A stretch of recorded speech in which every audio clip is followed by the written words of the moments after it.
注意看这个女人，在飞机上她想搞事情。飞机刚刚起飞5分钟，她就鬼鬼祟祟地走进厕所，然后立马锁上了门。接着从腰间拿出一包海鲜味的面包，打开一看，里面竟然藏着一个指甲刀，下面还有一张神秘卡片。接着顺手将面包扔进垃圾桶，然后利用卡片打开头顶的盖板，里面竟然是密密麻麻的线。女人迟疑了一下，立马从山峰中取出一张纸，仔细一看，我的妈耶，竟然是飞机的整个线路图。她这是要干啥？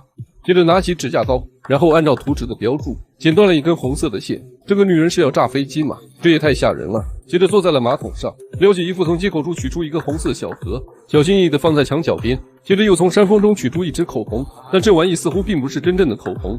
随后女人麻利起身，将高跟鞋脱了下来，然后拿在手里轻轻一晃，一个秘密武器就掉了出来。接着再将从口红里拿出的东西压瘪，再装进秘密武器里。更厉害的是，女人扒开头发，后边竟然藏着一瓶神秘液体。